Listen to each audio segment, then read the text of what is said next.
فربا الشاعر كان فربا نندن كلا قصة مبولة تنتن لجام وإذا سألك سائل عن شخصية فربا الشاعر نين إنكار لا دوي نين إنكار كان فربا لمويانا فقل أفاتك إنه عالم لنا لم علامة لنا بالم تقي أرنياسل النالم نقي محسن أرنم أجاهرنا باطن لا يجعل منه الوضوء طول حياته على بلو مبه سلجي بالا درون نين سلجي دوتي ناتا يدوم سقي فنن سيرلم لا يثبت عنده شيء ينفع الناس إلا آتاه سمبوك توابل مي على مول نفالا فاياتي جاهد في الدنيا دنيا تبنى بالم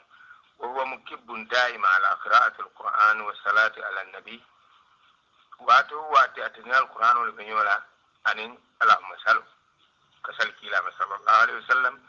قليلا ما يحجو من كثرة عبادته ثم دوياتا من كيني على بطول شيء سابل وهو صامت لا يتكلم إلا بما يرضى الرب ديلا بالم أميكما فكمه من سديا عليه لولا قلمه وتعليمه لا يعرفه كثير من الناس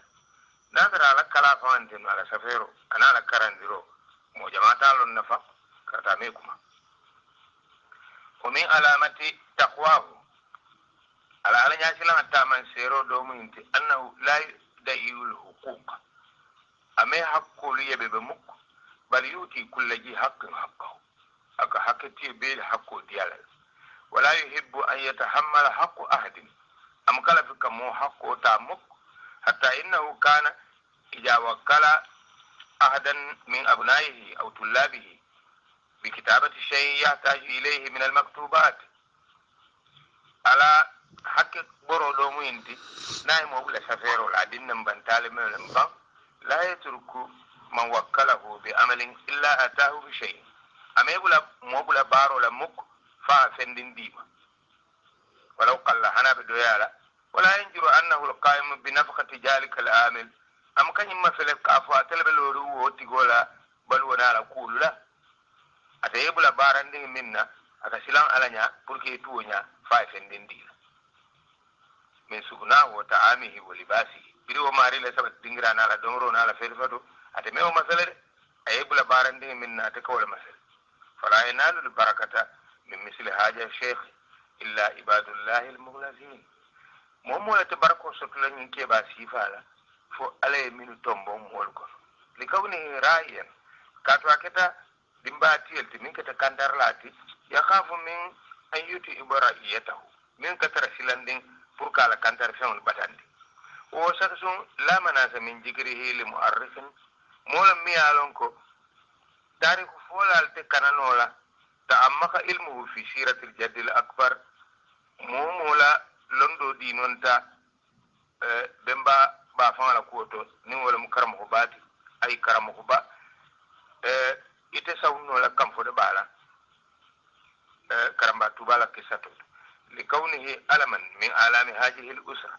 على كي سابلا بونكو جامباتي ورانتو جونيوتي نين كابيلوكو فلنترك فهلا من فهول هذه الأسرة نا دوتي جمين كتنين كابيلو كونو تراباتي أيضا تقوم ابن أخي المترجم نين بكم فربا منا كو فولتين أكوتو دولة دين موت أمن العالم الهمام ولمو فاباتي من كتلونا باتي الشيخ محمد فودي جابي ابن الشيخ محمد المقيلي مشدقا هذا المقال أبنى ينكم تونيا عند في قصيدة نجمها لترسية الشيخ وهو أشعر به منا أي ترسية منك ينكم فربا على كوتو أدلي علون كسيان تلتي وأحق به أدل حول ما يتكم فربا لكو سفولا وقال في بيتين منها ألو ترسية بيت فلبجي أكو وكان جل أم من آلام أسبتهم شانا لجالي كنبكيه بحتاني وكان جل أم أكون نين فندين كتا ولم كان فرباتي من آلام أسبتهم على كابيلو مولو كونكو جمبالت شانا كونياتو لجاك ولا تنا نبكيهم باكم ولا بوت بحتان يجيبنا بال وكان جلءا من أعلام أسبته شانا لذلك نبكيه بحتان أكو كم فربا كتا نين كابيلو مولو كونكو جنبالة شانا كونيالتو لذلك نبكيه بحتان كنا به نتسلى عن أوائلنا والكل منا به راد بإجآن كنا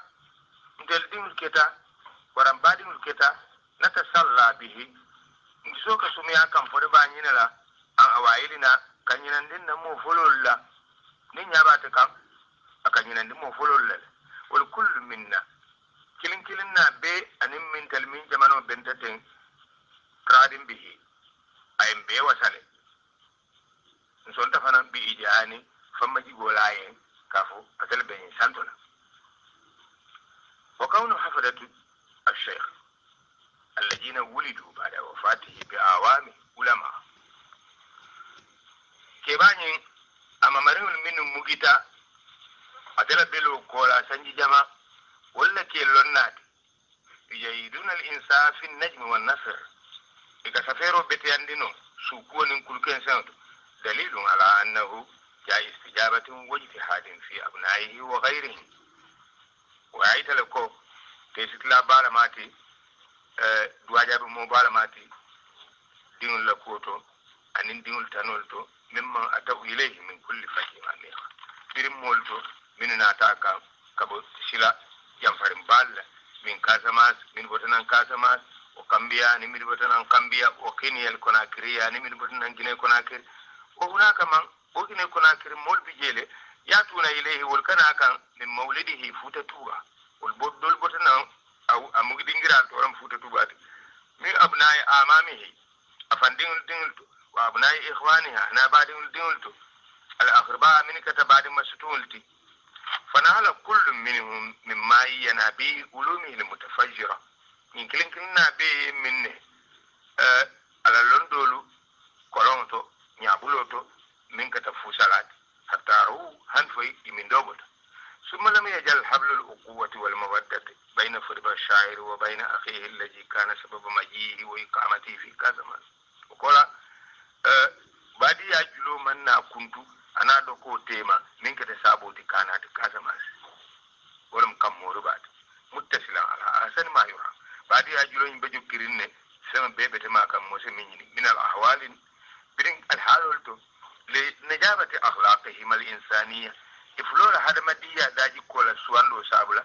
إلى أن لحق الأقل أسكر بالرفيق الآلة في جوار ربه الآلة فو أدوكوني ونا تفاتو ككفو كتو تارين الماء من بي إمارغو سينيو هارين ولمفرين مالتي يوم الجمعة جمعة لا بلتا 30 يوما من شهر الله جمعة الأولى كموربا أدوكوني ولا فلو بلتا كم فربانيا جمعة الأولى ولا النبي سوكو نولا فلوتي النبي سوكو نولا فلو أبلتا ولا أتكسان سبو أما 1365 سنجيبلي كيلين كمسبا توروني لولو سام في قرية سانفيل وبلتا سانفيل أبتا بقاو مكة أنا أتلبان نملا سانفيل التي صارت مسكنا له خلف بحر سيجو من لبنتا ولتو لبنتا سيبلاتي سيجو باكولا وقد سمي هذا الأق بمحمد الأمين سانو المشهور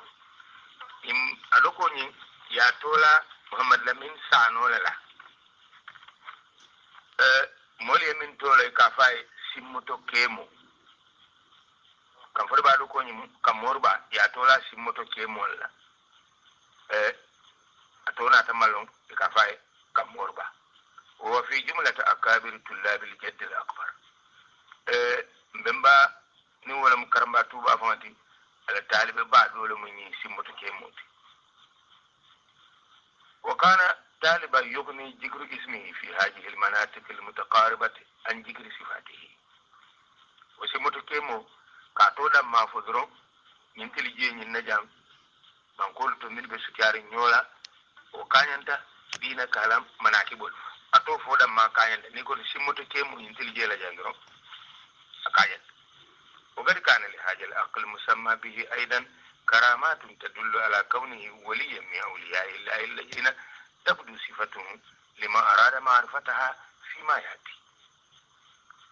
عليهم دكوني ولم كموربات كرامات ترتافنا لكوتل ميايتكو فنم على الولي دولتي ولي الميالونكو من فلتين كلا الحديثوتو وسي أيتان مولا ولي أمرتي كتب النبي في صفة الأولياء كنت يلا كتب ولا منتي ولي لكوت أنا أنس بن مالك إن حديث متى أنس بن مالك لما قال ولكو قيل لرسول الله صلى الله عليه وسلم يقول الله كلا إن من أولياء الله الذين لا خوف عليهم ولا هم يحزنون كما القرآن وتكافو على إن أولياء الله لا خوف عليهم ولا هم يحزنون إن كنت هناك وولي المجمعين التي من يعلم كسلنتي كنا القيامة إيمان كسنولا فقال كلا كوي الذين ولي من على كاف والقرآن وكنتين ولم مولتي نجروا إلى باطن الدنيا من يعلم دنيا باطنو يولي جوبي كاتو دنيا باطنو بتعلمو أقولا باهو ولي جوبي حين نجر الناس إلى جاهرها واتو من مول بدنيا جاهرو جوبيرا كتا جاهرو ولمن دي أقول واهتموا بأجل الدنيا ولي المجمعين التي من يعلمكو دنيا سمين إدلي ولكيلا حاجوت حين يتم الناس بأجلها واتو من مول بحمرين ساين كولا سمين إدلي ولجوبي واتو من مول بما فلك فأماتوا منها ما قشوا ولي المولة من يعلمكو يسمى فعل إسلامة منا أن يميتهم ينابي الفعل نيديا يفولو يافا ينابي فعل وتركوا منها ما علموا يفهم تجي ولي يفهم تجي دنيا ينكرلا ينيلونكو أن سيتركهم كافو نيمزما بني تلتلاجيلي ولا من دنيا جانكو قولتي جنابي تلاجي يفولو ياترجي فما أراد لهم من نائلها آرد لا رفضوه وليل سور فننا من تليل دنيا ينكرلا فيه بعض ولا قاداهم من رفعتها قادون دنيا مقام قولوا من كمول جنفا وننا من بلوي تلي دوت إلا ودعوه فيا بوين دولو من كموك ترمبي إتلي بقولت خلقت الدنيا عندهم وليل كنت لك وليل من كنت تند أكو وليل مولت ميالونكو دنيا كتو تي نيالالي فما يجددونها ibuka sonna ko tayandila dunya ko to tay nyaala faram tay dati je wa kharabat bainahum fama ya'murunaha dunya lo somal boyte nyaala le ibuka sonna bilindila wa ma tati fi sudurihim dunya faate tel siso kono lale fama yuhayyunaha ibuka balundi dunya ba fakharin itel siso kono lale imiya balundi je mukk bal yahdimunaha hani dunia min be mol siso ko idel ko boyindile fayabnuna biha akhratahum yow joralta yela lakira bungul wala ko yubiunaha dunia joralu idel ko wafile fayastaruna ma yabqa lahum ikafen sala miyalun wala bala banna wala lakirati wanajuru ila aliha asra wal multimini alonko ika dunia mo be jubele comme furele muiti kada be kalaba lalla lola be mulalalti قد حلت بهم المصلحة ولي الياجل كو مسيبا كل جيتا مول كاني فكبا إدوات نياونيا فويفا فما يرون أمانا دون ما يرجون ولي إتل ملا ما نياكوجي فو يمينجيك على يادرون إلا تول بل كولay man la fen wala khawfan duna ma yahjarun itel man silan kuje namanke ala ya silang min bije ko dorne etel silang ba duniya kono kume silang kutele waliyel man kutunya hala nyama kayita ko be waliyel la kumul foka wala mu kam fudu bañolti ila man kutu be nyal halo la nyama kunti aman kutu nyami kam fudu bañol bete وفي يوم الجمعة 14 من شهر الله صفر جملون كيكوتو تلتان النانو سنة 1366 للهجرة هجرة سنجولي كلي كمسابا تاوروني وورو ساو مدى شمس الدين دينو تلو تنبتا تاتا أبو الحسن كرلاسنا فاما كرم فربا شاعر ولم كرم فربا شاعر إلى لقاء ربي كتا ماري بنيويا كي كتو تلتاني نانو جملو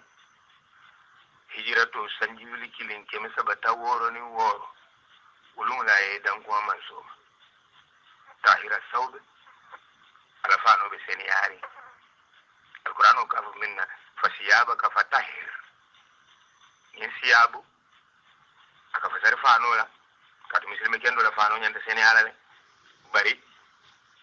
akullo fa minti wala musondo mote tra seniari fulanka fiatiki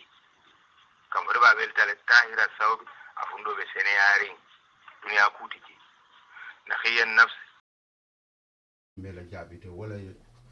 kabilo presente franci banko kan ani sinyo yaka karamoho min keta karam fode bala siare keta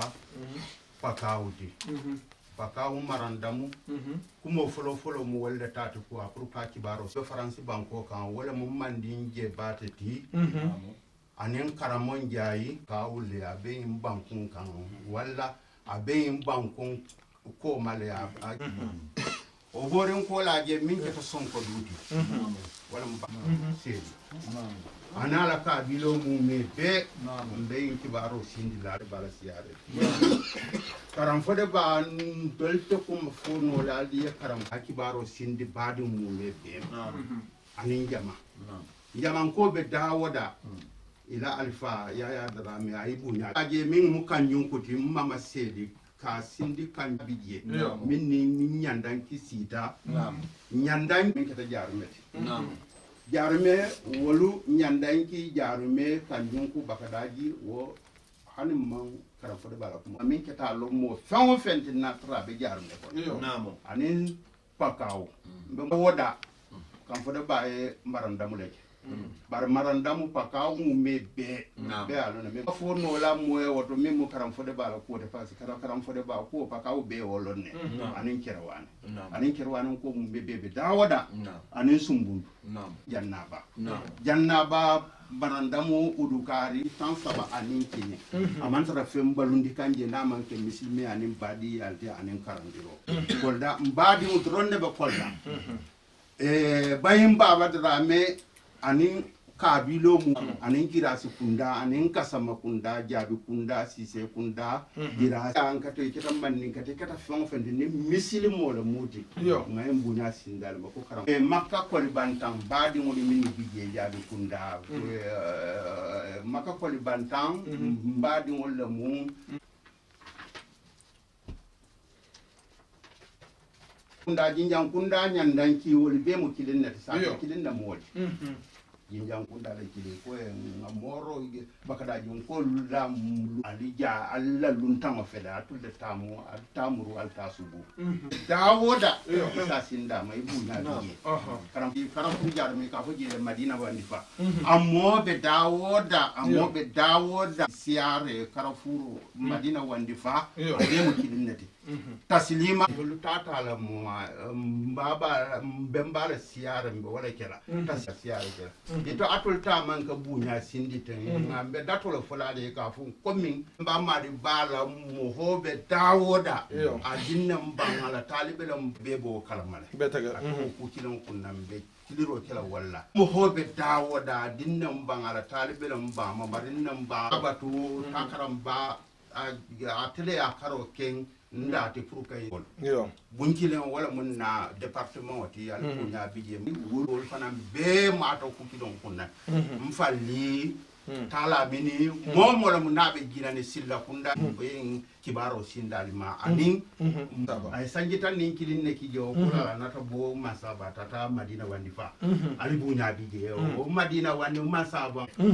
anin binyona ko na baadi ngoni min bije ka ta silla kundan te bitan kundan kolle mo kanjura bayin kanjura silla anin abadi mu mebe anin ka sama kundan kol mebe bije ali bunya bije be mu ku kilon wala ti jaan kol bebe juli kilon wala bebe de juli kilon wala anin sigen soru ga sama kunda ni fengo fen na to baadi ngolo mu ni silime kunda fa la mo mo miyano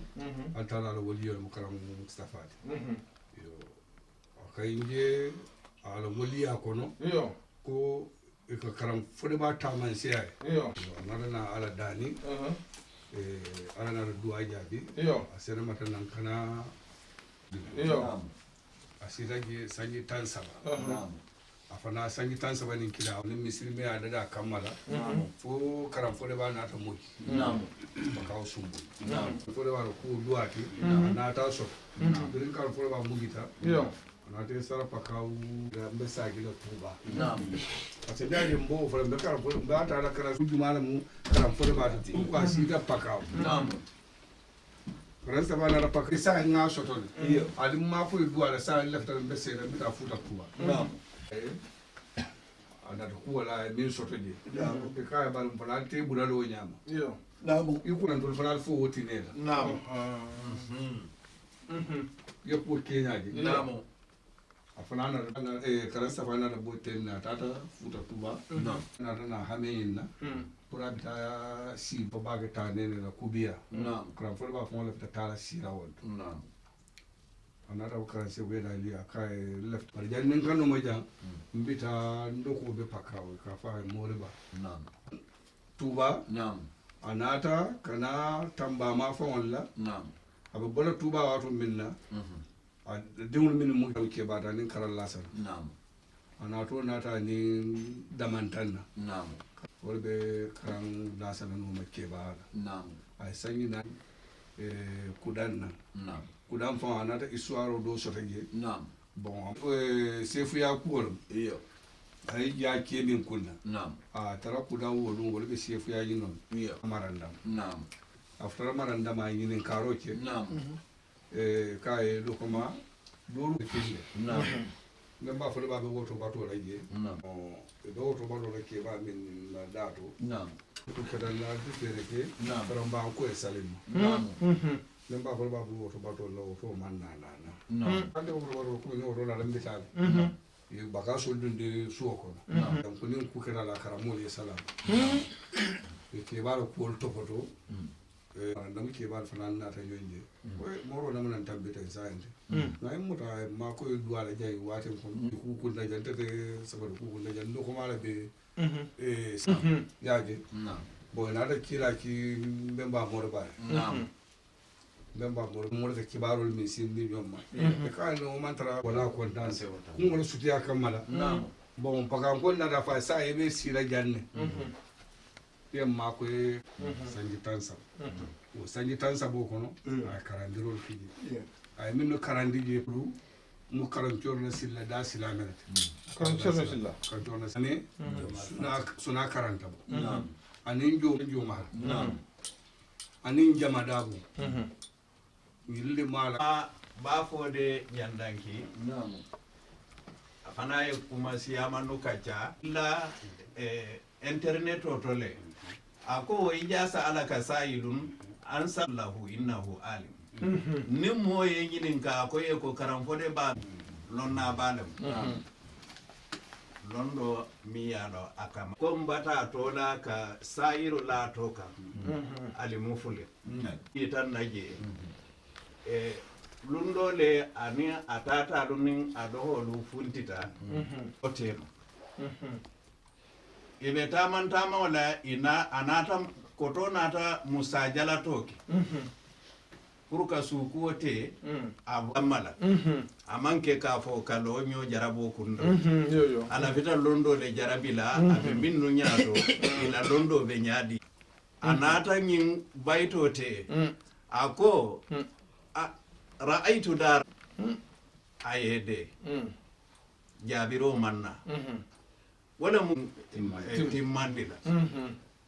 jam fata kota ka sagita ma ko ra'aytu daram lahu lisanu liduri alqawli kalfas yede tata kota ina aqdil wadi yaqub ayede kota amuru ta kan kota ka ko ka annahu hina aqdil wadi yaqub mbeba fo de jam wolun ne yin tola ko ya tola ya iruti mu ali muful ani wala botatu ani wala botatu wale ananata minni ya lonko mo wala kake apoto woli yon la poto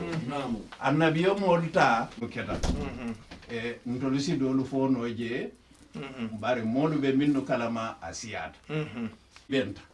so foro jita wotu moy si kolomole bula essence ko no pour ka don mimbije fa sabana jiman taraba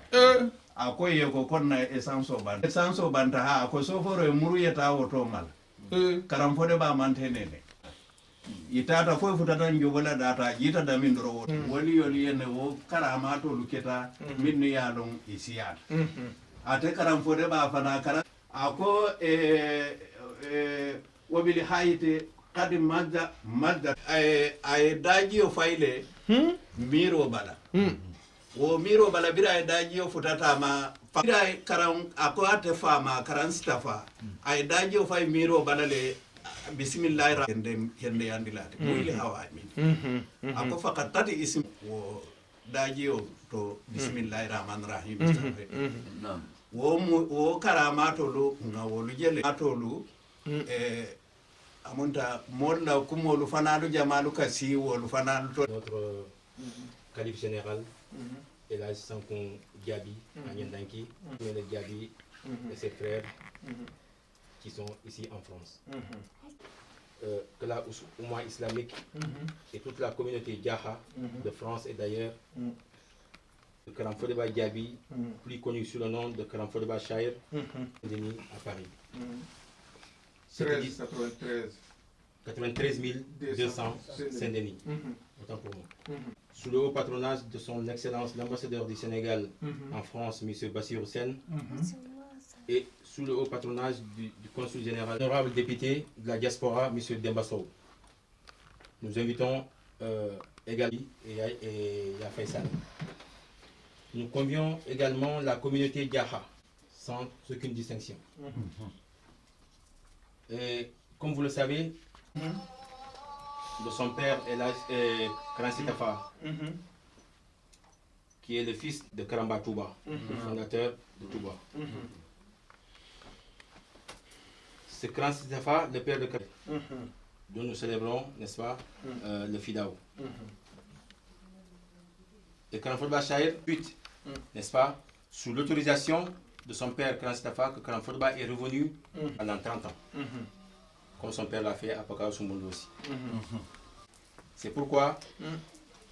cette édition de 2018, communauté de Marandama, à savoir Manding Djebate et Karamon Ndiaye, nous invitons également la communauté de Bagadadji, qui est de Diaby, Karam Fodeba, après avoir quitté Marandama, mon frère, Kankerno et Kamon Kajali Sedi, dans le Pakao, dans le Sonkodou. Donc, Karam Fodeba, pour ceux qui ne le connaissent pas, voilà un peu tour vers le Pakao, et enfin pour s'installer définitivement à Nyandanki, où il a vécu pendant 25 ans, 1947, n'est-ce pas, 2 ans après la Deuxième Guerre mondiale. Nous invitons également la communauté de Ndiama. Ndiama a vraiment vécu des moments inoubliables dans la paix, n'est-ce pas, dans la fraternité avec ses riverains. Et nous invitons et toute la communauté de Niama et la communauté de Kanyong, et nous lui souhaitons bon rétablissement, et la communauté de Diaroumé, Afangan Soumane Diadjou, et Lamindari, c'est de Sadi Kenye, Oudoukar, toujours dans le Pakao, Kerewan, Sumbundu également. Vraiment, c'est. Nous lançons une invitation particulière parce que Girassi, la famille Gassama, Elaj Baba Dramé, c'est mon oncle, Mpanen Seni, nous lançons vraiment cette invitation-là, sans oublier la famille Sissé, Sila Konda et toute la communauté musulmane, le représentant qui est la Maman Dramé, et Carrefour Diarmé, ou vraiment qui a vécu au Carrefour Diarmé. Donc, comme on est qui ont une association ici en France, nous les invitons à ce grand événement. Il a dit tout à l'heure mon oncle, Madame Diaby, Taslima, n'est-ce pas? Nous souhaitons longue vie et nous invitons toute la communauté Taslima vivant en France, toute la famille, avec notre grand guide, l'homme de Dieu. Et toute la représentation de Kandialon qui sont là, Mbaba Bissiri, Mbaba Kassou Diaby, nous les invitons à représenter Baïnkemba Diaby qui est à Saint-Julien. Ici, pour faire un bel bion. Donc, Sabanyoko,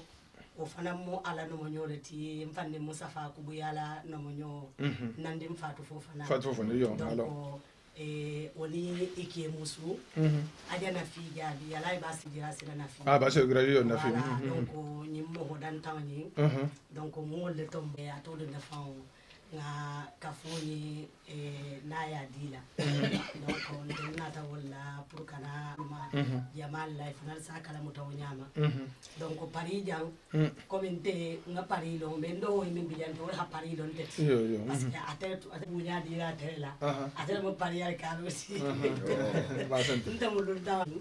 ni ha mo ho le suti abiti yedi mbaya be abiti donc on te lui hamili foten te meno sagira bema donc on télé habitation min kabelari wokam donc l'invitation il y a mal de faire assez une invitation ba santa yo ali min ko de faire min bidam min keta min kina fi mas yo vraiment bu ñali musu ndalo ko yo ba sen be tan bana fa bi na mo na Allah de ba do sa jarube ani nan fa son ko sen julie donc fa na bu ñaba ba siare di fe bi na amnesia yo pari ya mala ni la moya be do ko se ila bu ñaba to mala na muso be ko ka ba siare la bu ñaba to na bu ya sindi le bu ñaba to ba sa bu ya sindi ko fa ay bu da ba ma ni ay janga ni yo da ko ya ko do ñam so ko fa na jaba di ba de ba bu ñaba to ko di février ni be agité ka fa sia nzai la bo be la fa ngi la ko ni yo ba ni ko la bu ñaba aja farma da ala bu sasi se dimbali ndo ma bi damara yo ibela bu nyaba to kam gore basi zo fe benin na amadi ala parija bela bu jide na ne sama sende ni ko bela bu nyaba to mama le mu aja fata fu de jabi aja dala badu aja na wa yamadu aja ma dal lolu bela bu nyaba to wala fu na jabure sa bure yara be bela bu nyaba ni gina ala masaho ala bu